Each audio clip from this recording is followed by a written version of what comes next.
कैसे हो मेरे प्रिय? यह संदेश आपके लिए बहुत ही चमत्कारी है।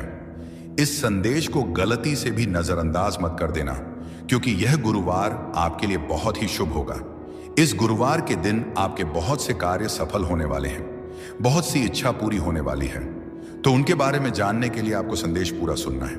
यह संदेश सिर्फ आपके लिए है, तभी आप इस संदेश को सुन पा रहे हैं। यह कोई सामान्य संदेश नहीं है। यह साईं राम बाबा का आदेश है आपकी इच्छा पूरी करने का। साईं राम बाबा की कृपा है। हे भक्त, मैं जानता हूं आप बहुत परेशान हुए हैं, लेकिन अब और परेशान नहीं होना। अब आपको दुखी नहीं होना है। इस साईं राम बाबा का आदेश है कि अब आपके सभी कार्य सफल किए जाएं, अब आपकी सभी इच्छा पूरी की जाए। तभी यह संदेश आपके पास आया है। यह वही संदेश है जिसका आपको इतने दिनों से इंतजार था, जो किसी कारण से आपके पास नहीं पहुंच पाया, और इसी संदेश के कारण आप सफल होने वाले हैं। इसी संदेश को प्राप्त नहीं होने के कारण आपके जीवन में इतनी परेशानियां मिली हैं, अति दुख मिले हैं। लेकिन जो हो गया उन्हें भूल जाओ और अब बीता समय भूलकर इस संदेश को ध्यान लगाकर यह संदेश पूरा सुने। ओम साईं राम बाबा कहते हैं, मेरे प्यारे बच्चे, तुम बहुत ही परम सौभाग्यशाली हो जो यह संदेश तुम्हें प्राप्त हुआ है। बच्चे, तुम अपने जीवन में किसी भी प्रकार की चिंता मत करो। मैं जानता हूं कि तुम अपने जीवन में बहुत ही परेशान हो। मेरी इच्छा पूरी नहीं हो रही है। जो तुम मोह रहे, लेकिन बच मेरी वाइफ हूं। तुम चिंता मत करो, मैं तुम्हारी सारी परेशानी, तुम्हारी सारी तकलीफें दूर करूंगा। तुम बस अपना विश्वास सा मुझ पर हमेशा बनाए रखो। मैं हर पल, हर घड़ी, हर क्षण तुम्हारे साथ हूं। तुम अपने जीवन में थोड़ा सा भी चिंतित या परेशान मत हो। तुमने एक बार मुझे थाम लिया ना, फिर मैं तुम्हारी मदद के लिए 7 जन्मों तक आता रहूंगा। तुम जब जब मुझे पुकारोगे बच्चे, मैं तुम्हारे सामने किसी न किसी रूप में प्रकट होकर तुम्हारी मदद जरूर करूंगा। तुम अकेले नहीं हो। अब तुम्हारा जीवन परिवर्तन होगा, और वह भी ऐसा परिवर्तन होगा जिससे तुम्हारे जीवन में ढेर सारी खुशियां आएंगी और तुम्हारा जीवन सफल हो जाएगा। मैं जानता हूं कि तुम्हें किस समय पर क्या चाहिए और कितना चाहिए। याद रखना, तुम्हारी हर एक सफलता तुम्हारे जीवन में अस्थायी रूप से रहेगी। इसीलिए शांति बनाए रखो और अपने प्रयासों पर ध्यान दो। बाकी का काम मुझ पर छोड़ दो। हर दिन मुझसे एक छोटी सी प्रार्थना करो कि जो भी हो रहा है, आई है तो तुम उससे लड़ सकते हो, क्योंकि तुम बहादुर हो। तुम्हारे जीवन में कोई भी परेशानी हो, कोई भी दुख हो, चिंता हो, तुम इतने काबिल हो कि तुम उन सब से बाहर निकल सकते हो, क्योंकि मेरा प्यार और आशीर्वाद हर पल तुम्हारे साथ है। मेरी कृपा तुम पर बरस रही है। इसलिए अपने आप को कभी भी अकेला मत समझना। और बच्चे, हर घर, हर परिवार में कुछ ना कुछ ऊपर नीचे होता है। कोई ना कोई ऐसा सदस्य जरूर होगा जो तुमसे बहुत प्यार करेगा, जो तुम्हारी गलतियों पर हमेशा पर्दा डालेगा। लेकिन कोई ऐसा सदस्य भी होगा जो बिना गलतियों के भी तुम पर सारे के सारे इल्जाम डालने की कोशिश करेंगे। एक ही घर, एक ही कुल, एक ही परिवार में हर तरह के लोग होते हैं, और यह बहुत आम बात है। यह सिर्फ तुम्हारे जीवन की कहानी नहीं है, यह हर जगह की कहानी है। कुछ ना कुछ कर्म होता है, और हर चीज में कोई ना कोई सीख होती है। यकीन मानो, अगर मैं सिर्फ तारीफ करने वाले लोगों को तुम्हारे आसपास लाकर रख दूंगा, ना तो वह क्षण होगा जिस वक्त से तुम्हारा पतन होना शुरू हो जाएगा। उस वक्त तुम्हारी तरक्की रुक जाएगी। तुम ऊपर चढ़ना रुक जाओगे। तुम उम्र मेहनत करना भूल जाओगे। जहां हो वहां से नीचे आना शुरू करोगे, क्योंकि तारीफ चाहे तुम कितना ही सोच लो कि अपने दिल में नहीं बैठाना या नहीं बैठा हो, फिर भी तारीफ कहीं ना कहीं इंसान के मस्तिष्क में असर कर जाती है। और फिर अगर सिर्फ तारीफें होती रहेगी ना, तो तुम वह आगे मेहनत करोगे ही नहीं। तुम वहीं पर रुक जाओगे। तुम्हें अपने आप पर गर्व हो जाएगा, तुम्हारे अंदर घमंड आ जाएगा। इसीलिए कुछ निंदा करने वाले लोग तुम्हारे आसपास हैं। और जो बातें मैं तुम्हें अभी समझा रहा हूं ना, वैसे ही एक दिन तुम मेरी बात को भी समझोगे। तुम क्यों यह अपने मन में नकारात्मक ऊर्जा आने देते हो?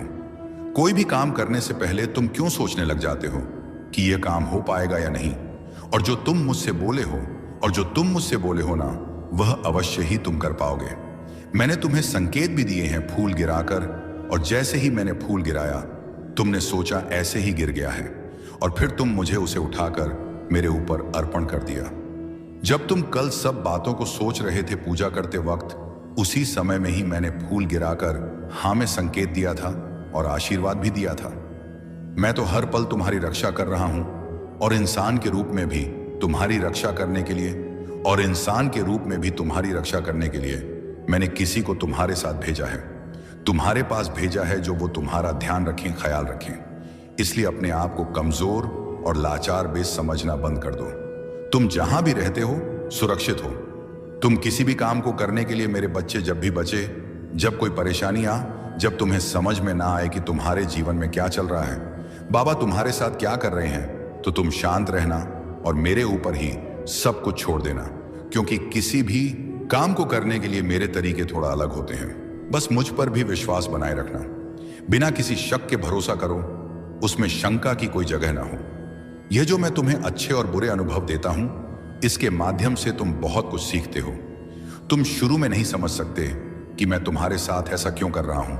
साईं हमारे घरों में आते हैं तो हमारे घरों में वह पैसों की भी आशीष देते हैं। साईं हमारे परेशानियों से, हमारे बीमारियों से तो लड़ते ही हैं, वह साथ ही हमारी आर्थिक परेशानियों को भी दूर करते हैं। जब आप अपनी सारी चिंता, सारा डर, यहां तक कि अपने आप को साईं के हाथों में सौंप देंगे, बाबा का सुमिरन, बाबा का नाम जाप करने में जब लग जाएंगे, अपने आप को जब साईं को समर्पण कर साईं के सहारे सब कुछ छोड़ देंगे, यहां तक कि हम अपने आप को भी जब साईं के चरणों में छोड़ देंगे, तो साईं आपको संभालेंगे। साईं आपको आपकी परेशानियों से निकालेंगे। साईं बार बार आपको यह अनुभव देंगे कि कोई भी चिंता मत करो, बिल्कुल भी चिंता मत करो। अगर आपको कोई रास्ता नहीं सोच रहा है, आप विपत्तियों में इधर उधर भटक रहे हैं, तो साईं आपको मार्ग दिखाएंगे। आप अगर कर्ज में डूब चुके हैं, कर्ज से परेशान हैं, चिंतित हैं, तो साईं आपसे कहते हैं कि बच्चे तू चिंता मत कर। मैं जानता हूं कि तेरे हाथ में कुछ नहीं है, कोई पैसा नहीं है, लेकिन मैं तो तुम्हारा बाबा हूं ना। मैं तुम्हें कर्ज से मुक्ति दूंगा, मैं तुम्हें कर्ज से छुटकारा दिलाऊंगा। तुम्हारे घर में अगर कुछ भी नहीं है तो आप परेशान मत होइए। साईं आपसे कहते हैं कि मैं तुम्हारा घर चलाऊंगा, मैं तुम्हारे जीवन को संवारूं, मैं चमत्कार करूंगा। सबके सामने वह आपको आदरणीय बनाएंगे। आपको नौकरी भी जरूर देंगे ताकि आप अपनी परेशानियों को उसे भूल सकें। साईं हमेशा हम सबको अपने व्यापार में सफलता दिलाएंगे। हम धन्यवाद करते हैं शिरडी वाले साईनाथ को, जो हमेशा हर घड़ी, हर पल, हर कण हमारे साथ रहते हैं और हमारी जरूरतों को वह पूरा करते हैं। हम धन्यवाद करते, मैं तुम्हें हमेशा संभाल के रखता हूं, जो कि कभी कभी तुम समझ नहीं पाते हो, और मैं अपने बच्चों को हमेशा संभाल के रखता हूं। मैं तुम्हें हमेशा संभाल के रखता हूं, जो कि कभी कभी तुम समझ नहीं पाते हो और मुझ पर संदेह करने लगते हो। तुम्हें ऐसा लगता है कि कभी तुम्हें ऐसा लगता है कभी कभी कि मैं तुम्हारी पुकार नहीं सुन रहा हूं, मैं तुम्हारी पुकार नहीं सुन पा रहा हूं। लेकिन सच तो यही है कि तुम्हारा साईं तुम्हारी हर प्रकार से, हर तरह से, हर ओर से मदद कर रहा है। इसलिए तुम्हें कभी भी चिंता करने की कोई जरूरत नहीं है। मैंने तुम्हारे लिए खुशियों के द्वार खोल रखा है, लेकिन इसके लिए प्रयास और मेहनत तुम्हें ही करना होगा बच्चे। मैं जानता हूं, तुम बस अपनी यात्रा का आनंद लो और देखो कैसे मैं तुम्हारी मदद कर रहा हूं। तुम्हारा कोई बहुत बड़ा सपना पूरा होगा, जिसके पूरे होने की तुम कल्पना भी नहीं कर पा रहे थे। कुछ दिनों से तुम्हारे भीतर अनमोल खजाना छुपा है। तुम्हारा जीवन बहुत ही आनंदित हो जाएगा। तुम उन खुशियों को देख पाओगे जिनके बारे में तुमने कल्पना तक नहीं की होगी। मुझे तुम बहुत ही प्रिय हो। मैं तुम्हारे आशा और विश्वास को कभी व्यर्थ नहीं जाने दूंगा बच्चे। जिस समय तुम्हारे मन में यह संदेह उत्पन्न होता है, न वह तुम्हारे परीक्षा का समय होता है। तुम्हारा वर्तमान और भविष्य दोनों ही प्रकाशमय होंगे। इतने समय से जो तुमने धैर्य रखा, अब उसे छोड़ रहे हो क्यों? बच्चे ऐसा मत करो। मैं तुम्हारी हर परिस्थिति में तुम्हारे साथ हूं। इतने समय से जो तुमने धैर्य रखा, अब उसे छोड़ रहे हो क्यों? ऐसा क्यों कर रहे हो? बच्चे ऐसा मत करो। मैं था नहीं, तुम्हारी हर परिस्थिति में तुम्हारे साथ हूं, बाबा कहते हैं। मेरे प्यारे बच्चे, अगर तुम्हें लगता है कि तुम्हारा दर्द बहुत गहरा है, तो याद रखना, मेरी रहमत उससे कहीं ज्यादा विशाल है। अगर तुम्हें यह यकीन नहीं है कि हालात बदल सकते हैं, तो बच्चे तुम सोचो, जब मैंने अंधेरे के बाद सुबह बनाई है, तो तुम्हारा रास्ता रोशन करना मेरे लिए कितना आसान होगा। तुम्हारी तकलीफें तुम्हें कमजोर नहीं कर रही हैं, बल्कि तुझे मजबूत बना रही हैं। जो तुम खो चुके हो ना, वो तुम्हें कुछ नया सिखाने के लिए था। बच्चे, जो तेरा छूट गया था, वो तुझे बेहतर राह दिखाने के लिए था। मैंने तुम्हें कभी भी अकेला नहीं छोड़ा और ना कभी छोड़ूंगा। हर मुश्किल जो तुम्हें तोड़ रही थी ना, असल में वह तुम्हें निखार रही है। हर आंसू जो तुमने बहाया बच्चे, मैं उसे बेकार नहीं जाने दूंगा। हर वो दुआ जो तुम्हारी जुबान से निकली, उसे मैं स्वीकार करने के लिए तैयार हूं। अब फैसला तुम्हारा है। क्या तुम इसी डर और मायूसी में रहोगे या मुझ पर भरोसा करके आगे बढ़ोगे? क्या तुम अपने गम के समुंदर को अपने अंदर समेटोगे या मेरे हवाले करके चैन पाओगे? दरवाजा खुला है, रहमत तेरे इंतजार में है। बस तुम एक कदम उठाओ और देखो कैसे मैं तुम्हें सुकून तक ले जा रहा हूं जिसकी कभी तुमने कल्पना भी नहीं की होगी। अगर तुमने यह समझा है, अगर तुम्हारे दिल में यह बात गहराई तक उतरी है, तो तुम इस बात को समझो। तुम समझो कि मैं तुमसे क्या कहना चाहता हूं बच्चे। मैं तुम्हारा वो सहारा हूं जो तुम्हें हर मुश्किल से बाहर निकाल सकता है। बच्चे, तुम्हारी हर मुश्किल का हल मेरे पास है। तुम मेरे करीब बैठो, मेरे करीब आओ, फिर देखो मैं तुम्हें कैसे संभालता हूं बच्चे। मैं तुम्हें हर वो राह से बचाऊंगा जो तुम्हें नुकसान पहुंचा सकती है। मैं तुम्हें उन रास्तों पर ले जाऊंगा जो तुम्हें सुकून और राहत देंगे। तुम बस मुझसे जुड़े रहो और देखते जाओ कि मेरी रहमत तुम्हें कैसे अपने बाहों में ले लेती है। बच्चे, मुझे पता है जब तुम्हारा दिल दुखता है, जब तुम्हारी आंखों में आंसू आते हैं, जब तुम्हारी रातें बेचैनी में गुजरती हैं, तो तुम्हारा दिल चीख चीख कर कहता है, बाबा कब तक इतनी मेहनत के बावजूद मुझे वो क्यों नहीं मिल रहा जो मेरा हक है। बच्चे, मैं जानता हूं कुछ लोग तुम पर तंज कसता है और फिर तब तुम्हारा दिल तड़प उठता है। तुम कभी भी हिम्मत मत हारो। तुम कभी भी अपने दिल में यह मत सोचना कि तुम्हारे नसीब में सिर्फ और सिर्फ दर्द लिखा है। कभी भी यह मत मानना कि मैं तुझे भूल गया हूं, क्योंकि मैं तुम्हारा साईं, तुम्हारा बाबा तुम्हें कभी भी नहीं भूलता और ना ही तुम्हारी परेशानियों को भूलता हूं। बच्चे, मैं जानता हूं कि तुम अब थक चुके हो। मैं देख रहा हूं कि तुम्हारे दिल की हालत कैसी हो गई है। अब तुझे कुछ भी अच्छा नहीं लगता। तुम हंसना भी चाहते हो तो वो पहले वाली हंसी नहीं आती, और अब अच्छी खबर भी मिले तो तुम्हारी आंखें खुशी से नहीं चमकती। अब तुम्हें ऐसा महसूस होता है कि अब तुम्हारा नसीब ही बंद हो गया है। पर बच्चे, तुम सोचो, क्या तुम्हें लगता है कि तुम्हारे आंसू बेकार जा रहे हैं? क्या तुम यह मान बैठे हो कि तुम्हारा रोना, तुम्हारा गिड़गिड़ाना और तुम्हारा तड़पना मेरी नजरों से ओझल हो गया है? बच्चे, क्या तुम्हें सच में लगता है कि मैं तुम्हें ऐसे ही बेसहारा छोड़ दूंगा? नहीं मेरे बच्चे, तुम मुझे अपने हालात का सबसे बड़ा गवाह मानो, क्योंकि तुम जितना खुद को नहीं जानते उससे कहीं ज्यादा मैं तुम्हें जानता हूं। बच्चे, तुम्हें अब एक ऐसा मौका मिलने जा रहा है जिसे पाने के बाद तुम्हें किसी चीज की कोई कमी नहीं रहेगी। मेरे बच्चे, तुम इस मौके को खोने की गलती मत करना। अगर तुम्हारा विश्वास मुझ पर सच्चा है तो मैं तुम्हारी मुश्किल घड़ी में तुम्हारी सहायता जरूर करता हूं और किसी ना किसी को सहायता के लिए अवश्य भेजता हूं। बच्चे, तुम्हारी हर एक प्रार्थना सुनी जा रही है। तुम्हारी हर इच्छा पूरी होकर रहेगी, यह मेरा वादा है। तुमसे बेशक तुम्हें ऐसा लग रहा होगा कि तुम्हारी इच्छा पूरी होने में देरी हो रही है, लेकिन यह देरी सिर्फ इसलिए है क्योंकि तुम्हें सबसे सही और सबसे बेहतरीन चीजें मिलना तय है। बच्चे, यह तकलीफें, यह परेशानियां, यह सब तुम्हें पहचान कराने के लिए थी कि कौन सच में तुम्हारा अपना है, कौन तुम्हारा हमदर्द है। मेरे बच्चे, तुम्हारे हर कदम पर मैं तुम्हारे साथ चल रहा हूं। तुम बस विश्वास रखो, मैं तुम्हारी हर एक आहट को सुनता हूं, तुम्हारे हर एक आंसू को महसूस करता हूं और तुम्हारी खुशी में मुस्कुराता हूं। जब भी तुम थक जाते हो तब मैं तुम्हें अपनी गोद में उठाकर चलता हूं। ओम साई राम, शुभ साई सवेरा। आइए शुरू करते हैं आज का दिन। आज का चमत्कारिक गुरुवार प्रार्थना में आप शामिल हैं। साई आपकी वो इच्छा जरूर पूरी करें जिसको मन में लेकर आप यह प्रार्थना कर रहे हैं। पूरे विश्वास के साथ आप यह प्रार्थना अगर सुन रहे हैं तो मैं पूरे विश्वास के साथ यह कह सकती हूं कि साई आपकी वो इच्छा जरूर पूरी करेंगे, क्योंकि बाबा ने जो हम सबके जीवन में एक आशीर्वाद का उजाला किया है, उससे ना हमारी दिन बल्कि पूरी जिंदगी रोशनी से, प्यार से, आशीर्वाद से भर गया है। क्योंकि जब तक साई हमारे साथ है, हमारे जीवन में है, हर रोज ही चमत्कार हो रहे हैं। हर रोज एक अच्छी खुशखबरी मिलती है। हम सब अपने जीवन में बहुत ही खुश रहते हैं, निश्चिंत रहते हैं, क्योंकि हम जानते हैं साई सब संभाल लेंगे और साई के रहते, बाबा के रहते हम क्यों ही परे हो, क्यों ही चिंता करें। जब साई ही हमारे जीवन के कर्ता धर्ता है तो हम सब क्यों डरे अपने इस पल में आने वाले पल के लिए। हम सब साई के बच्चे हैं, बाबा के बच्चे हैं, तो बाबा जो भी करेंगे, जो भी देंगे, वह सब मंजूर है।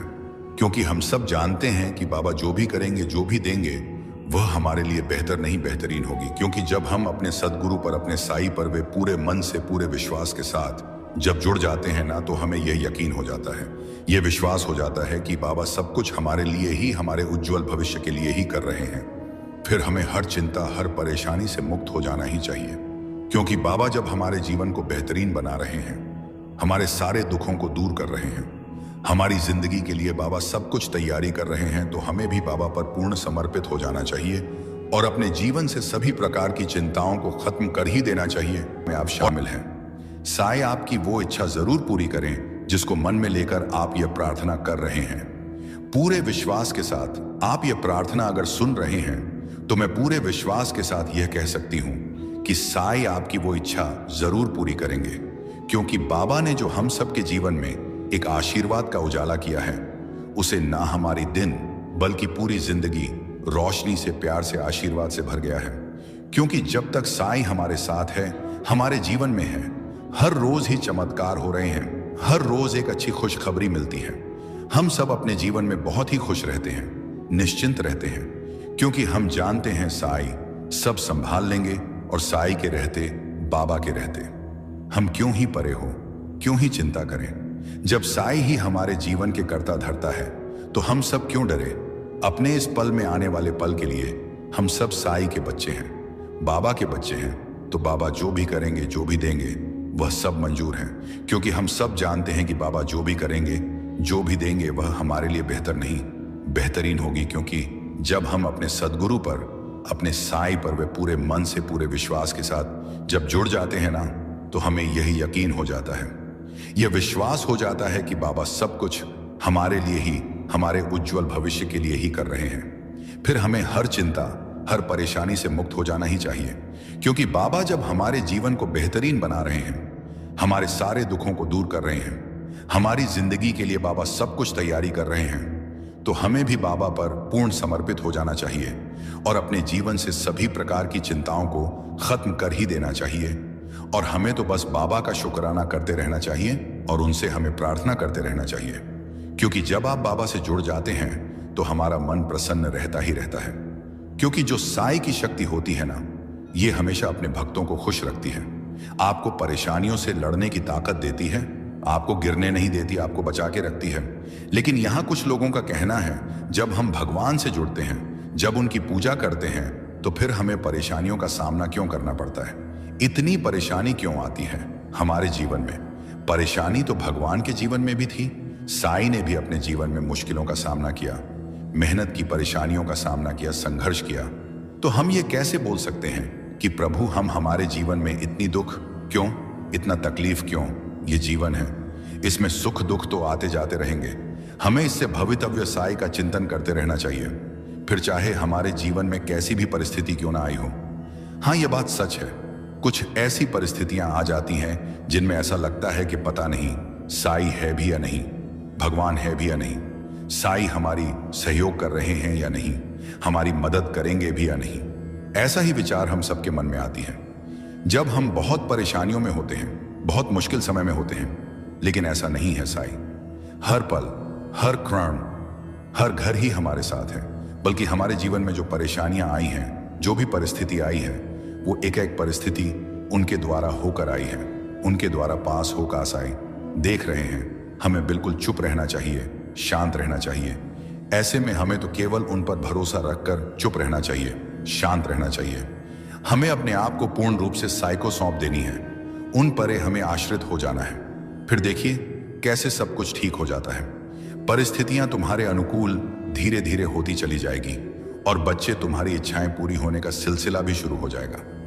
बच्चे तुम्हारा साईं तो परम दयालु है। मैं अपने बच्चों को हमेशा संभाल के रखता हूं, मैं तुम्हें हमेशा संभाल के रखता हूं, जो कि कभी कभी तुम समझ नहीं पाते हो और मुझ पर संदेह करने लगते हो।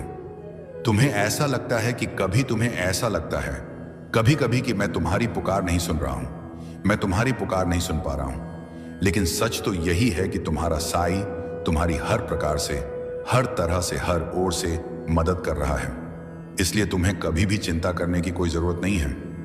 मैंने तुम्हारे लिए खुशियों के द्वार खोल रखा है, लेकिन इसके लिए प्रयास और मेहनत तुम्हें ही करना होगा। बच्चे, मैं जानता हूं तुमने बहुत सारे उपाय करके देखे हैं, लेकिन फिर भी कोई भी उपाय तुम्हारे काम नहीं आया, नहीं सफल हो पाया। तुम्हारा भाग्य तुम्हारा साथ नहीं दे रहा। तुम पूरी तरह से निराश हो चुके हो और शायद कहीं ना कहीं इसी निराशा की वजह से तुमसे जाने अनजाने कई सारी गलतियां हो रही हैं और तुम अपने लक्ष्य से भटक रहे हो। बच्चे, ऐसा क्यों कर रहे हो? यह जरा सा भी सही नहीं है। जब तुम अपनी इच्छाओं के प्रति कार्य करोगे और निरंतर प्रयत्नशील रहोगे, ना तो कोई भी तुम्हारा अच्छा समय आने से नहीं रोक सकता, तो कोई भी तुम्हारा अच्छा समय आने से नहीं रोक सकता। क्योंकि तुम्हारे जीवन को अगर कोई बेहतर बना सकता है, ना तो वो तुम हो। बच्चे, अपने आप को इतना व्यस्त कर लो, कि तुम्हें किसी भी ऐसे चीजों के लिए समय ना मिले जिस चीज से तुम्हारा मन दुखी होता है, तुम्हारा मन परेशान होता है। तुम ऐसे चीजों को भूल जाओ जो तुम्हें चोट पहुंचाती है, तुम्हें दर्द देती है। जिस बात से, जिस या से तुम्हें तकलीफ मिलती हो ना, तुम ऐसे चीजों को अपने मन से, अपने जीवन से निकाल दो। बच्चे, मैं तुमसे बहुत ही खुश हूं। तुम्हारे द्वारा किया गया हर एक नेक कर्म, मुझे पता है, जीवन की हर भार को मैं संभाल रहा हूं। तुम्हारी कामयाबी बहुत नजदीक है। तुम अपनी मंजिल के बहुत करीब हो। तुम्हारे जीवन में ढेर सारी खुशियां आने वाली हैं। तुम्हारी इच्छा पूरी होने वाली है। बच्चे, बहुत ही जल्द तुम्हारे जीवन में बदलाव आएगा और तुम्हारी इच्छा पूरी होगी और तुम अपने जीवन में कामयाब हो जाओगे। तुम अपनी बीमारी से डरो मत, मैं तुम्हारी रक्षा कर रहा हूं। तुम उदी सेवन करो, सब कुछ सही हो जाएगा। जो भी बीमारी चल रही है ना, वह मुझसे छुपा नहीं है। बच्चे, भले ही बीमारी तुम्हारे शरीर में प्रवेश कर चुकी है, लेकिन वह तुम्हारा कुछ भी नहीं बिगाड़ सकेगी। तुम पूर्ण स्वस्थ रहोगे, तुम्हें कोई भी परेशानी नहीं होगी, तुम्हें जरा सा भी तकलीफ नहीं होने दूंगा। उदी सेवन से तुम्हारा जीवन हर एक प्रकार से सुरक्षित रहेगा। तुम्हारा साई हमेशा तुम्हारे साथ रहेगा। तुमको हर प्रकार से, हर तरफ से आर्थिक और शारीरिक लाभ पहुंचाता रहूंगा। समय का चक्र अब घूमने वाला है।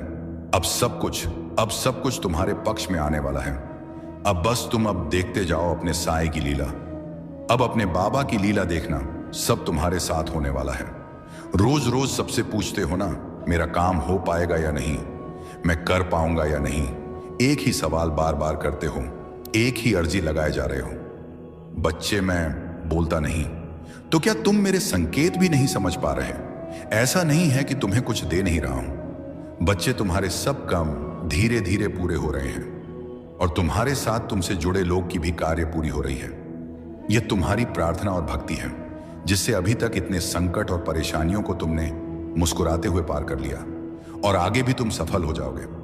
बाबा कहते हैं, मेरे प्यारे बच्चे, जब भी जीवन के रास्ते तुम्हें कठिन लगे, मन विचलित हो, तब तुम याद रखना, जो कुछ भी हो रहा है वह तुम्हारे भले के लिए हो रहा है। तुम्हें लगता है कि वक्त ने तुम्हारे साथ अन्याय किया है, पर बच्चे, ऐसा कुछ भी नहीं है। वक्त कभी भी तुम्हारे विरुद्ध नहीं होता, यह तुम्हें उसी ओर ले जाता है जहां तुम्हें होना चाहिए। तुम पूछते हो, बाबा हमें यह दुख क्यों मिला? बच्चे, यह जो दुख है ना, वह तुम्हारे भीतर गहराई लाने आया है। सुख केवल तुम्हें ऊपर से स्पर्श करता है, लेकिन दुख तुम्हारे मन की गहराइयों में उतरकर तुम्हें मजबूत बनाता है। तुम जिस भी परिस्थिति से गुजर रहे हो, वह तुम्हें भविष्य की सफलता के लिए तैयार कर रही है। जब लोग तुम्हें छोड़कर जाएं तो तुम निराश मत होना। यह उनका जाना नहीं है, यह तुम्हारा खुद के और करीब आना है। कभी कभी तुम्हारे जीवन से मैं कुछ लोगों को इसलिए दूर करता हूं क्योंकि तुम्हें तुम्हारे यात्रा में और दूर जाना है। बच्चे, कभी कभी तुम्हें ऐसा क्यों लगता है कि तुम्हारी प्रार्थनाएं सुनी नहीं गई? यह याद रखना, मैंने तुम्हारी हर प्रार्थना सुनी है। हाँ, मैं जानता हूं कभी कभी इस वक्त जरूरत है कि सामने कोई मनुष्य तुम्हें समझाए, तब जाकर तुम्हारा मन अब शांत होगा, क्योंकि तुम बहुत परेशान हो, बहुत ज्यादा। ये मुझे पता है, और परेशानियों का कारण है भी, एक से बढ़कर एक कारण है। लेकिन तुमने जो सोचा है ना, तुम जो अपने परिवार के साथ बैठकर तुमने कहा था कि सब ठीक होगा, तो तुमने जिस दरबार का नाम लिया है ना, बस वो जो तुमने नाम ले लिया है ना, मान लो अब तुम घड़ी देख लो और आज की तिथि लिख लो। अब आज से सब बदलेगा, सब बढ़िया हो जाएगा। लेकिन हाँ, तुम ऐसे लोगों से सामने से मिलो, बातें करो जो सकारात्मक बातें करते हैं। अच्छा, एक बात सुनो तुमसे, जिसने भी यह कहा है ना कि तुम्हारी घड़ी, मोबाइल या कोई भी मशीन नहीं टिकती क्योंकि तुम्हारे ग्रह नक्षत्र खराब हैं, देखो, उसने अपनी पढ़ाई के दम पर और जो उसे दिखा, जो उससे समझ में आया, वह उसने कहा है। उसने कोई गलत बात नहीं कही है। लेकिन अगर तुम अपनी चीजों को बहुत अच्छे से, सम्मान से, सही तरीके से रखते हो और साथ ही साथ तुम प्रत्येक दिन मेरा नाम लेते हो, उस चीज को उपयोग करने से पहले उसे मेरे चरणों पर रखते हो, अरदास करते हो, तब तुम देखना, चाहे कुछ भी तुम्हारे विपरीत क्यों ना हो, तुम्हारी सारी मशीनें चलेंगी और अच्छे से टिकेंगी। तुम्हारे घर पर तुम देख लेना, यह चीज भी होकर रहेगी। तुम जो सोच रहे हो कि रोज के रोज मैं फूल की सेवा लगवा लूं, कि रोज जो पूजा का फूल है वो कोई तुम्हें बगीचे से तोड़ जाए, पहुंचा जाए और कुछ तनख्वाह ले ले, तुम्हारा सोचना सही है। लेकिन समय भी देख लो कि तुम्हें किस समय पर चाहिए, सुबह चाहिए कि शाम में चाहिए, क्योंकि हो सकता है तुम जिस समय के बारे में अभी सोच रहे हो उस समय तुम घर पर उपस्थित ही ना रहो, किसी भी वजह से। तो ऐसे में ना देख लो तुम कि समय सही सही बैठता है, तो तुम यह सेवा ले सकते हो तनख्वाह देकर और नहीं तो फिर जिस दिन मौका लगे उस दिन पुष्प की जो वर्षा करते हो मेरे ऊपर, वो उस दिन कर दिया करना। जो तुम्हें चोट लगी है ना, तुम यह मानो कि इससे बहुत बड़ी दुर्घटना हो सकती थी, बहुत बड़ी, तुम्हारी ही गैर जिम्मेदारी के कारण हुई है।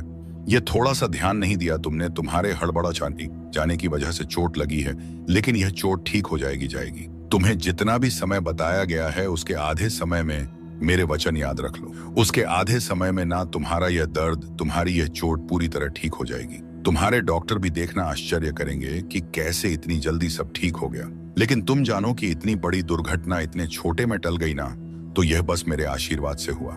और इसलिए जब ठीक हो जाना तो अगर सपरिवार आ सको तो सपरिवार, नहीं तो जो आ सके वो उनके साथ तुम मंदिर जाना और अन्नदान करना। मैं आरती के लिए तो नहीं कह रहा, मगर हाँ, अन्नदान के लिए कह रहा हूँ। तुम मंदिर जाना और अन्नदान जरूर करना। किसी से भी काला हो, सफेद हो, लाल हो, हरा हो, कोई भी रंग का धागा हो, पसंद भी आ जाए तो भी, ऐसे किसी से लेकर कोई भी धागा वगैरह मत बांधा करो अपने हाथों पर। अपने हाथों को खाली रखो और जो मैं पहनने को दूंगा, जो मैं पसंद करवाऊंगा वही पहनना। बाकी ऐसे वैसे धागे जो ले लिए तुमने वह ले लिए। अब ऐसा मत करना, तुम अपने घर पर ना हनुमान चालीसा की, जिसमें सिर्फ हनुमान चालीसा हो, जो सबसे पतली किताब हो, लेकिन हाँ उससे लिखा है उसके अक्षर बड़े बड़े मोटे मोटे हो जो दिखे आंखों से। अगर कोई चश्मा भी लगाने वाला व्यक्ति हो तो बिन चश्मे के भी उसे दिखे। ऐसे अक्षरों वाला ढेर सारे हनुमान चालीसा के ग्रंथ को, उसकी किताब को लेकर अपने घर पर रख लेना। और जब तुम्हें लगे ना कि कोई ऐसा है जिसे तुम्हें कोई भेंट देना चाहिए, कुछ भेंट देना और कुछ समझना आए, तो उस वक्त वह हनुमान चालीसा निकाल कर देना। देखो, तुमसे जिसने भी कहा हो कि ग्रंथों को नहीं बांटना, यह मत करना, वह मत करना, ये सारी बातें एक तरफ रखो। तुम बस यह समझो ना कि तुम्हारे द्वारा दिए गए इस हनुमान चालीसा को पाकर कोई अति उत्साह में उसे पढ़ेगा, उस पर कृपा होएगी, तो निश्चित है आशीर्वाद की बारिश तुम्हारे घर पर होएगी ही। तो इसलिए तुम यह ध्यान रखना कि तुम हनुमान चालीसा के ढेर सारे ग्रंथ लाकर रखो, और इससे सुंदर उपहार कुछ हो ही नहीं सकता जो तुम किसी को दो। मैंने तुम्हारा मंदिरों में और इधर उधर दान करना और खर्च करना इसलिए रुकवाया क्योंकि तुम्हारी तरफ से कोई बुराई या कोई गलती नहीं थी। लेकिन वहां जो लोग ले रहे थे ना, उनके मन में यह बात निश्चित आ गई थी कि हाँ, तुमसे तो उन्हें लेना ही लेना है, और सिर्फ वह लेने की भावना रखने लगे थे। वो तुम्हारी मजबूरी और तुम्हें दुआ दे रहे हो, यह सब भी कुछ नहीं हो रहा था। अब बस उनकी भावना थी कि तुमसे तो बस निकलवाना है। और मेरे बच्चे के लिए यदि कोई बुरी नीयत रखेगा तो यह मैं कतई बर्दाश्त नहीं करूंगा। तुम दे भी दोगे ना तो भी कभी तुम्हारा घटेगा नहीं, तुम्हारा तो बढ़ेगा ही, लेकिन कोई तुम्हारे लिए बुरी नीयत रखेगा, यह मैं कतई बर्दाश्त नहीं करूंगा। भले आज कभी कभी तुम मेरे ऊपर नाराज हो जाते हो कि बहुत सारी चीजें हैं जो तुम कहते हो, बाबा तुमने ऐसा नहीं किया, वैसा नहीं किया, लेकिन तुम भी ये जानते हो कि मैं तुमसे बहुत प्यार करता हूं, बहुत ज्यादा। और अगर कोई चीज अच्छी हो सके तो मैं तुम्हें देने की पूरी कोशिश भी करता हूं। बस ये है ना कि मुझे सृष्टि के नियम को बांधकर लेकर ही चलना है, मैं उसके विरुद्ध नहीं जा सकता। तो इसलिए कभी कभी कुछ चीजों को देने में विलंब लगता है, जब तक कि वह तुम्हारे कर्म में आ ना जाए। नहीं तो मैं बहुत प्यार करता हूं तुमसे, और तुम्हारे खिलाफ कोई कुछ भी बोले, और पता है कोई दुनिया में कहीं कैसी भी प्रार्थना क्यों ना कर ले, अगर तुम्हारे लिए कोई गलत कुछ कर रहा है, कह रहा है, तो 1% का आधा भी मैं स्वीकार नहीं करता, कभी नहीं, हो ही नहीं सकता। तुम बहुत खुश रहो, तुम मुस्कुराओ, खिलो, खिलखिलाओ, हंसो, हंसाओ, और जीवन में तरक्की करते जाओ। अच्छे लोगों से मिलो। जो लोग बहुत चुगली करते हैं, सबकी बातें, सबकी चर्चा करते हैं ना, वह खाली होते हैं और वह कुछ दे नहीं पाएंगे। यकीन मानो, तुमने जो उबले हुए चावल में नमक के साथ ही मुझे भोग लगाई थी ना, सादी चावल, उसी में मुझे बहुत आनंद आया। तुम यह मत सोचो कि वो रूखा सूखा सा भोग तुमने लगाया है, तुम बस यह समझो कि कितना स्वाद था उसमें और कितना पौष्टिक आहार था। इसके बजाय अगर तुम बाहर से तेल मसाले वाले भोजन अपने बहुत मेहनत से कमाए हुए पैसों को खर्च करके लाते, तो ना तो इतना स्वाद आता, ना इतना पौष्टिक भोजन करने का मुझे मौका मिला होता। तो मैं बहुत खुश हूँ।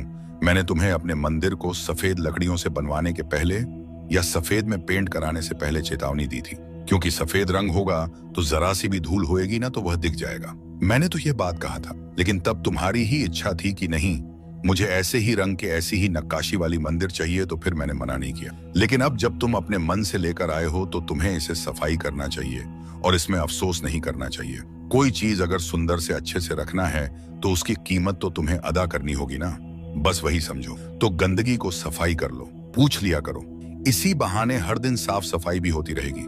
सुबह तुम्हें अपना काम भी जल्दी खत्म करना होता है और बहुत सारे काम होते हैं। ऐसे में एकदम भोर के वक्त अगर मंदिर पहुंच भी जाते हो ना, तो अपनी प्रसाद, अपनी थाली, अपना दिया लगाकर जल्दी वापस चल जाया करो, क्योंकि सुबह के समय तुम्हारी जहां जरूरत और आवश्यकता है वहां रहो। मंदिर तुम बाद में आराम से भी आ सकते हो जब तुम्हें समय अलग से मिले। आज जो यात्रा की शुरुआत हो रही है ना, वह बहुत अच्छे से पूरी होगी। उसका समापन भी बहुत शुभ तरीके से होगा। तुम चिंता मत करो। तुमसे ना यह कहा जा रहा है कि तुम उस विशेष दुकान में जाकर सामान लोगे तो तुम्हें कम पैसे में सामान मिल जाएगा। तुम्हें अधिक छूट मिलेगी। छूट के नाम पर ना तुमसे जरूरत से ज्यादा खरीदारी कर कराई जा रही है। ध्यान से देखो, गौर से देखो। जहां तुम्हारा काम 80 में हो सकता है, वहां 200 से RS5 रोज खर्च हो रहे हैं और इतने सामान की जरूरत, आवश्यकता भी नहीं है। तो अब ना वैसे छूट में मत पड़ो। वह छूट देने का तरीका नहीं है, बल्कि वह तुमसे ज्यादा खर्च करवाने का तरीका है। और मैं ये नहीं कह रहा कि सामने वाला गलत है, लेकिन तुम्हारे लिए उचित नहीं है, क्योंकि उतनी तुम्हारी जरूरत ही नहीं है। क्योंकि महीने की जो तनख्वाह आती है, उससे सिर्फ घर का सामान ही लाना नहीं होता, और भी बहुत सारे खर्च होते हैं और बहुत जरूरी खर्च होते हैं। उन सबको भी निभाना आवश्यक है। हाँ, मैंने ही तुम्हारे बच्चों का नाम रखवाया है। तुम्हारे बच्चों का नाम इतना सुंदर जो है वह मैंने ही रखवाया है, तो उस नाम पर किसी को आपत्ति नहीं होनी चाहिए। और तुम मुझसे प्रेम करते हो। मुझसे तुमने पूछा, मैंने बताया और तुमने नाम रखा। अब कौन क्या कह रहा है, इससे क्या फर्क पड़ता है। जितने लोगों की सुनोगे उतने तरह के सोच विचार और उतनी बातें होंगी। रहने दो। इन सबको इतना ध्यान मत दिया करो और इतना आवश्यक मत बनाओ इन सब की बातों। मैंने तुमसे कहा था ना 1-2 दिन पहले कि अच्छे कपड़े पहन कर जाना। अच्छे कपड़े पहनने से, अपनी उम्र के हिसाब से, तरीके से कपड़े पहनने से और कुछ नहीं बल्कि आत्मविश्वास बढ़ जाता है। किसी से मिलने में झिझक नहीं होती है। कहीं सड़क पर कोई मिल जाए जानने सुनने वाला तो अच्छा लगता है। अगर एकदम से तस्वीर खिंचवानी पड़ी तो तुम्हें शर्मिंदगी का एहसास नहीं होगा। तुम्हें तुम्हारा आत्मविश्वास बढ़ता हुआ नजर आएगा। अच्छे से रहने से इंसान का आत्मविश्वास बढ़ जाता है।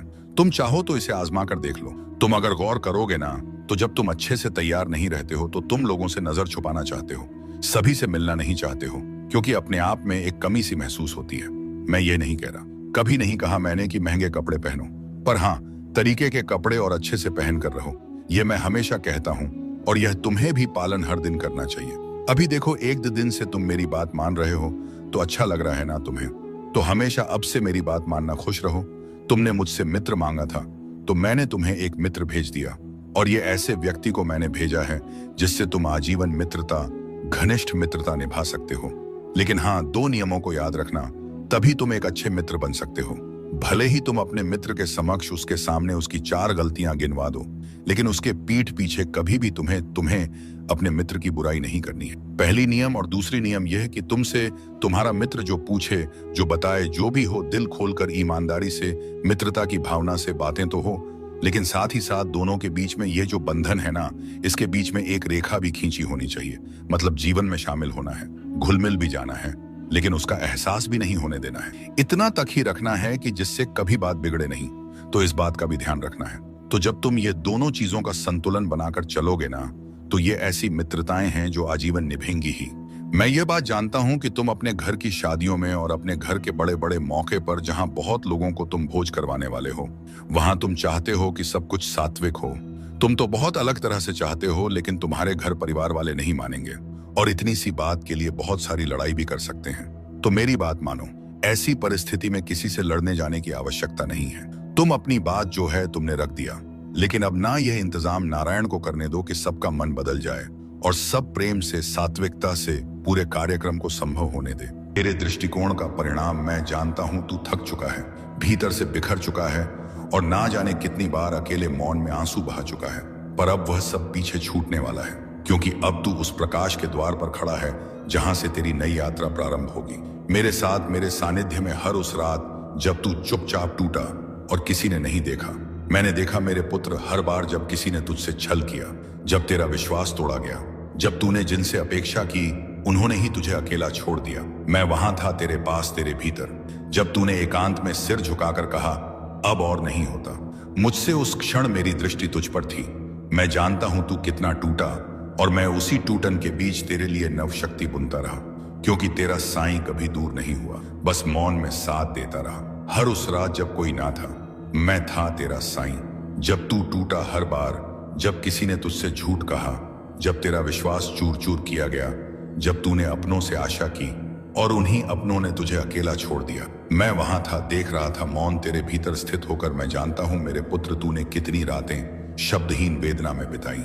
और उस एक क्षण में जब तूने अपने कमरे के कोने में सिर झुकाकर कहा अब और नहीं, ठीक उसी पल मैंने तुझे अपनी दृष्टि में समेट लिया, क्योंकि मैं जानता था अब मेरा पुत्र पुनर्जन्म लेने को मेरे प्रेम से, मेरी शक्ति से साईं अब तुझसे संवाद कर रहा है। आज जो तू इन वचनों से जुड़ रहा है, यह तेरा निर्णय नहीं, यह मेरा आह्वान है। यह मैं हूं जो तेरे भीतर यह स्पंदन उत्पन्न कर रहा हूं कि कुछ तो है इसमें, क्योंकि यह सब कुछ मैंने ही तेरे लिए भेजा है। अब समय आ गया है, अब तू अकेला नहीं रहेगा, अब तू केवल प्रार्थना नहीं करेगा, अब तुझे उत्तर प्राप्त होंगे। अब तू प्रतीक्षा में नहीं बैठा रहेगा, अब वे राहें स्वयं तेरे द्वार तक आएंगी जिनकी बाण तू वर्षों से जोता रहा है, क्योंकि अब तेरा समय उपस्थित है। मेरे बच्चे, तेरे भीतर जो थकान है वह केवल शरीर की नहीं, वह आत्मा की थकान है, जो तब उत्पन्न होती है जब मनुष्य बहुत सह चुका होता है, बहुत कुछ खो चुका होता है। और जब आत्मा थकती है तब संसार फीका लगता है, कोई भी रिश्ता सच्चा नहीं प्रतीत होता, क्योंकि तब वह पुकारती है अपने मूल स्रोत को, और वही स्रोत मैं हूं, तेरा साईं भोजन। घर, लोग, सपने सब पीछे रह गए, क्योंकि तूने स्वयं को पूर्ण रूप से झोंक दिया उन उत्तरदायित्व में जिन्हें कोई समझ भी ना सका। तूने वह सहा जो तेरी आयु से कहीं अधिक बड़ी परीक्षा थी। तूने वह वेदना भी मौन में जिया जिसे शब्दों में कहने का साहस किसी में नहीं होता। पर आज देख, तू यहाँ है अपने साय के सानिध्य में, और यह कोई संयोग नहीं है मेरे पुत्र, यह उस आत्मा की यात्रा है जिसे मैंने स्वयं साक्षात देखा है। हर पड़ाव पर, हर आंसू में, हर उस क्षण में जब तू स्वयं को भी खो बैठा था, पर मैं तुझे थामे रहा। मेरे बच्चे, तूने तो रोने का भी अधिकार खुद से छीन लिया। कमजोर नहीं दिखना है, यह कहकर तूने अपने भीतर के हर दर्द को चुप रहने का आदेश दे दिया। तूने लोगों की कटुवाणी को सहा, उनके रूखे व्यवहार को भी मौन में जिया, और फिर भी स्वयं को संभाले रखा। लेकिन अब तेरा साईं तुझसे कह रहा है, अब तुझे संभालने का कार्य मेरा है। जब तू थक जाए, जब तू टूटने लगे, जब कोई भी वो भी आवाज तुझे ना छू सके, तब मेरी शांति, मेरी दृष्टि, मेरा साया तुझे उठाएगा, क्योंकि अब तू अकेला नहीं है, मैं तेरे साथ हूं। हर सांस में, हर क्षण में दौड़ना अब तेरा कार्य नहीं, अब यह मेरा कार्य है। तू बहुत दूर तक अकेले चला है मेरे पुत्र, और अब मैं तुझे उस द्वार तक ले जा रहा हूं जहां से तेरे जीवन की एक नवीन शुरुआत होने वाली है। यह मत मान कि तेरे जीवन में जो भी घटित हुआ वह व्यर्थ गया। कुछ भी व्यर्थ नहीं होता। हर वह आंसू जो तेरी आत्मा से टपका, उसने तेरी भूमि को उर्वर बनाया है, ताकि अब वहां तेरे चमत्कार उग सके जिन्हें मैंने स्वयं रोपा है। तेरे विश्वास के बीजों से हर वह क्षण जब तूने हार नहीं मानी, जब तूने बस इतना कहा, साईं तू मेरे साथ रहना, वही पल मेरे लिए पूजा बन गई। तू सोचता है कि तूने कुछ विशेष नहीं किया, पर मैं जानता हूं मेरे बच्चे, तूने वह तप किया है जो मौन में होता है, एकांत में, टूटी सांसों के मध्य और बिखरे हुए स्वप्नों की राख पर खड़ा होकर। अब वही तपस्या साकार होने वाली। अब वह समय आ चुका है जब तेरी आत्मा विश्राम पाएगी। अब तू यह जान ले मेरे पुत्र, तू टूटा नहीं है, तू पराजित नहीं हुआ, तू बस थक गया है, और अब तुझे संभालने का समय मेरा है। तू हारा नहीं है मेरे बच्चे, इसीलिए मैं स्वयं यहां हूं, और जीवन की हर रुकावट से मुक्त हो रहे हो मेरे बच्चे। मैंने तुझे ही चुना है। शायद यह सवाल कई बार तेरे मन में आया होगा, आखिर मैं ही क्यों? करोड़ों में से तुझ पर ही मेरी दृष्टि क्यों पड़ी? तो अब सुन, क्योंकि इसका उत्तर केवल शब्दों में नहीं बल्कि आत्मा की गहराई में छुपा है। जब तू टूटा तब भी तू झुका नहीं, जब तू रोया तब भी तेरे आंसुओं में एक मौन प्रार्थना थी जो हर बार मेरे हृदय तक सीधी पहुंचती रही।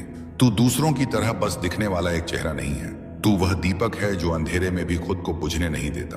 तेरे अंदर वह मासूमियत है जो अब दुर्लभ हो चुकी है, वो सच्चाई है जो दिखावे से परे है, और वो गहराई है जिसमें मेरा अंश प्रतिबिंबित होता है। मैंने तुझे इसलिए नहीं चुना क्योंकि तू सबसे परिपूर्ण है, बल्कि इसलिए चुना क्योंकि तूने अपनी अपूर्णताओं में भी मुझ पर विश्वास बनाए रखा। तूने जब हर रास्ता बंद पाया तब भी तेरा दिल मेरी ओर खुला रहा। तेरे टूटे सपनों की किरचों में भी मुझे उम्मीद की चमक दिखी, और यही कारण है कि आज मैं तुझसे यह वचन पूर्वक कहता हूं, जो कुछ मैं अभी तुझसे कहने जा रहा हूं वह केवल तेरे लिए है। यह कोई साधारण वाणी नहीं, यह वो दिव्य संदेश है जो तेरी किस्मत की दिशा को पूरी तरह से मोड़ सकता है। यह वाणी तेरे भीतर की उस ताकत को जगा सकती है जो अभी तक तूने खुद भी महसूस नहीं की। यह शब्द तेरे सबसे गहरे घाव को तेरी सबसे महान शक्ति में बदल सकते हैं, लेकिन इसके लिए तुझे इस संदेश को केवल सुनना नहीं, महसूस करना होगा। हर शब्द को अपने भीतर उतरने देना होगा। अगर तू सच में तैयार है स्वयं को जानने, पहचानने और मेरी योजना को अपनाने के लिए, तो इस संदेश को अंत तक सुन, क्योंकि तेरी नई शुरुआत इसी क्षण से हो सकती है। और याद रख, मैंने तुझे इसलिए चुना है क्योंकि अब तू तैयार है। मेरे अति प्रिय बच्चों, तुम्हारी जिंदगी में जो कुछ भी घटित हो रहा है वह महज संयोग नहीं है। यह कठिन समय केवल एक परीक्षा की तरह है। मेरा यह संदेश इस बात का संकेत है कि अब तुम्हारी परेशानियों की रात समाप्त होने को। बच्चे, मुझे झां है कि कभी कभी जीवन तुम्हें ऐसे मोड़ पर लाकर खड़ा कर देता है जहां सब कुछ धुंधला लगता है, पर याद रखो, यह अंधेरा स्थायी नहीं है। मैं हर क्षण तुम्हारे साथ हूं, तुम्हें मार्ग दिखाने और संबल देने के लिए। जब जीवन ऐसे मोड़ पर आ जाता है जहां लगता है कि सब कुछ खत्म हो गया है, जब अपने ही व्यवहार में बदलाव ले आते हैं, जब परिस्थितियां लगातार प्रतिकूल होने लगती हैं और चारों ओर से ताने और आरोपों की बौछार होने लगती है, तब मनुष्य भीतर से टूटने लगता है।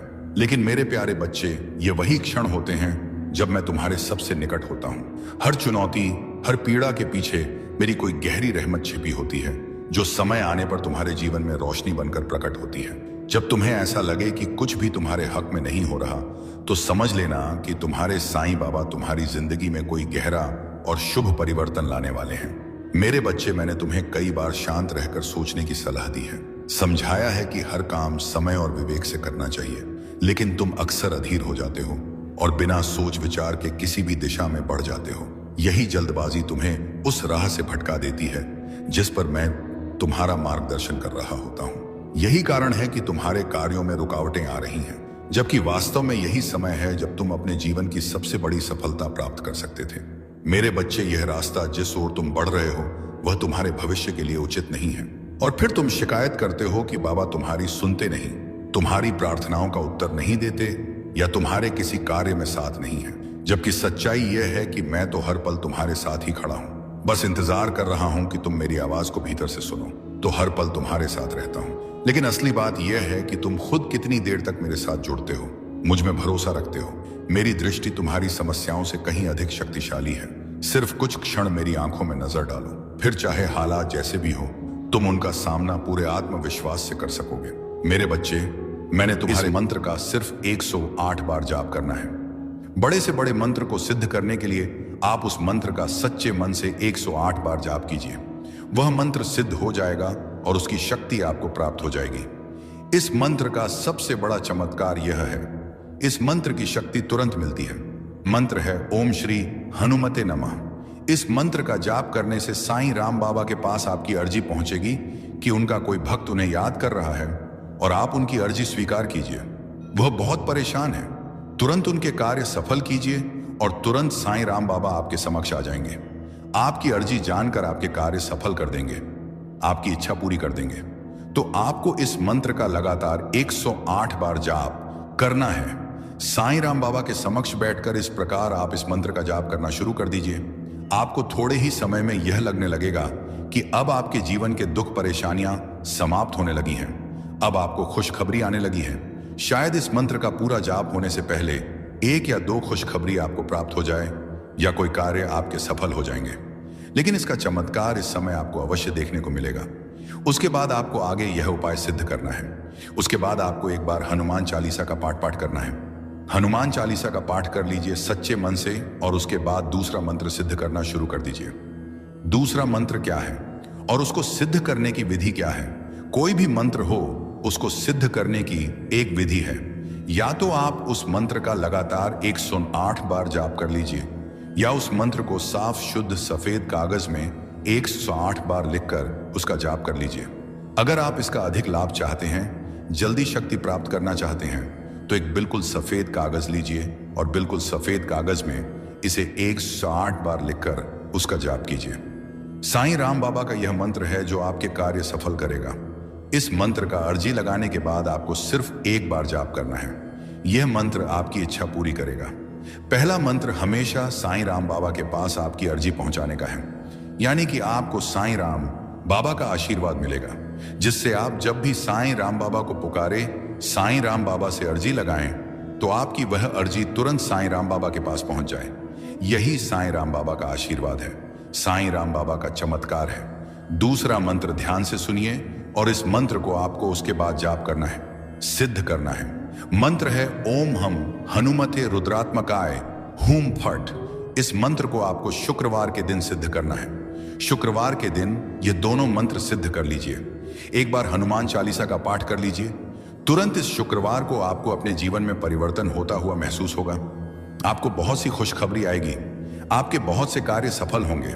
जो कार्य पहले भी असफल हो चुके हैं वह कार्य भी आपके सफल हो सकते हैं। यह इतना चमत्कारी मंत्र है। आपको एक छोटा सा कार्य बताता हूं। जो करोड़पति लोग हैं, जो धनवान लोग हैं, उनके पास यह चीज अवश्य होती है। और अगर आपने भी इसे अपना लिया तो आप भी धनवान बन सकते हैं। Time is that thing. आप भी करोड़पति बन सकते हैं, भाग्यशाली बन सकते हैं। यह चीज क्या है जो बहुत ही भाग्यशाली लोग होते हैं वह अपने साथ रखते हैं? वह साईं राम बाबा की सिद्ध की गई मूर्ति। ध्यान से सुन लीजिए। जिस मूर्ति को सिद्ध किया जाता है, अगर वह मूर्ति आप अपने गले में धारण कर लेते हैं, कोई भी सामान्य मनुष्य अपने गले में धारण कर लेता है या अपने पास रखता है, तो तुरंत उसका भाग्य उदय हो जाता है। वह भाग्यशाली बन जाता है। उसके सभी कार्य बनने लगते हैं। धन का आगमन होने शुरू हो जाता है। जितने भी भाग्यशाली लोग हैं, जितने भी करोड़पति लोग हैं, धनवान लोग हैं, उनके पास आपने देखा होगा या तो गले में या उनके पास या उनके घर के मंदिर में साईं राम बाबा की सिद्ध की गई मूर्ति अवश्य होती है। और इस मूर्ति का एक सबसे बड़ा चमत्कार यह भी है, यह मूर्ति आपके ऊपर आने वाली बड़ी से बड़ी परेशानी को, बड़े से बड़े संकट को समाप्त कर सकती है। जब तक यह मूर्ति आपके साथ रहेगी तब तक कोई परेशानी नहीं आ सकती। अगर आप साईं राम बाबा के सच्चे भक्त हैं और आपकी अर्जी साईं राम बाबा के पास पहुंच जाती है, तो साईं राम बाबा तुरंत आपका वह कार्य सफल करेंगे। आपकी इच्छा पूरी करेंगे। तो सबसे मुख्य कार्य है हनुमान जी महाराज तक अर्जी पहुंचाना। और जब तक आप यह उपाय सिद्ध नहीं करेंगे, तब तक कितनी भी कोशिश कर लेना, कितनी भी मेहनत कर लेना, आपकी अर्जी कभी साईं राम बाबा के पास नहीं पहुंचेगी। आपके जीवन में इतनी परेशानियां क्यों आई? बार बार अर्जी लगाने के बाद भी कार्य सफल क्यों नहीं हुए? क्योंकि अभी तक आपने यह उपाय सिद्ध नहीं किया। अगर आज से पहले आपने यह उपाय सिद्ध कर लिया होता और उसके बाद अर्जी लगाई होती, कभी भी साईं राम बाबा का ध्यान करके, साईं राम बाबा को याद करके कोई भी कार्य बता दिए होते, तो वह कार्य आपका तुरंत सिद्ध हो जाता। यह मेरा वादा है। लेकिन जो गलतियां हो गई उसे भूल जाइए और अब गलती मत कर देना। गलती से भी संदेश को नजरअंदाज मत कर देना। इस शुक्रवार के दिन आपको यह उपाय सिद्ध कर लेना है और उसके बाद जब भी मन करे साईं राम बाबा से अर्जी लगाकर कार्य सिद्ध करवा लेना। मैं जानता हूं इस समय आपके जीवन में बहुत सी परेशानियां चल रही हैं। बायने आई गेट पार्षद बहुत चिंता में हूं। आपके बहुत कार्य बिगड़ चुके हैं। जिस कार्य के सफल होने की उम्मीद थी, वह उम्मीद अब टूट चुकी है। लग रहा है कि अब जीवन में सब कुछ समाप्त होने वाला है। और जब इन परेशानियों का अंतिम मोड़ आता है, दुखों का अंतिम पड़ाव आता है, तो वहां से जीवन समाप्त नहीं होता। जीवन का नया मोड़ आता है और वह मोड़ खुशियों का आता है। वह मोड़ सफलता का आता है। वह मोड़ जमिलेट जीवन में नए बदलाव का आता है। वह बदलाव अब आपके जीवन में आने वाले हैं। यानी कि अब जितने दुख परेशानियां अटकाने थे, वह अब आ चुके हैं। अब उनके समाप्त होने का समय आ चुका है। अब आपको सिर्फ खुशियां मिलेगी। अब आपको साईं राम बाबा का आशीर्वाद मिलेगा। यह उपाय आप ध्यान से समझ लीजिए और इस शुक्रवार को अवश्य सिद्ध कर लीजिए। मैं इतना कहने आया हूं, अगर आपको मेरे ऊपर भरोसा है, साईं राम बाबा के ऊपर विश्वास है, आपके साथ या आपके परिवार के साथ कोई दुर्घटना नहीं हो सकती। इसलिए अगर आप भी साईं राम बाबा की सिद्ध की गई मूर्ति, जिसे सिद्ध किया गया है, इस मूर्ति को हमारे द्वारा सिद्ध किया गया है, जिसकी लिंक इस वीडियो के प्रोडक्ट लिस्ट में दी गई है, और यही साईं राम बाबा की मूर्ति आपका जीवन बदल सकती है। एक बार इसे अपने गले में धारण करके देखिए, अपने परिवार के सदस्यों को पहनाकर देखिए, अपने घर के मंदिर में रखिए, फिर इसका चमत्कार देखिए। तुरंत आपके जीवन में जितने भी रोग हैं, परेशानियां हैं, वह अपवाह क्षण है, वह समाप्त हो जाएगी और धन का आगमन होना शुरू हो जाएगा। धीरे धीरे आप भी धनवान बन जाएंगे। जिन भक्तों के पास पैसे आते हैं लेकिन रुकते नहीं हैं, उसका भी यह सबसे बड़ा इलाज है। सबसे बड़ा तोड़ है जो भक्त इतना जल्दी धनवान बनना चाहते हैं, वह भक्त यह कार्य अवश्य करें। आपको यह दोनों उपाय सिद्ध करने हैं और शुक्रवार के दिन आप यह मूर्ति जब मन करे तब आप प्राप्त कर सकते हैं और अपने गले में धारण कर सकते हैं। ये दोनों उपाय सिद्ध करने के बाद आपको साईं राम बाबा को भोग अवश्य लगाना है। साईं राम बाबा को बूंदी के लड्डू का भोग लगाइए और उनका आशीर्वाद लेकर अपने कार्य में लग जाइए। साईं राम बाबा बहुत प्रसन्न होंगे और हमेशा आपकी इच्छा पूरी करेंगे। जब भी आप साईं राम बाबा को कोई कार्य देंगे तो आपका वह कार्य तुरंत सफल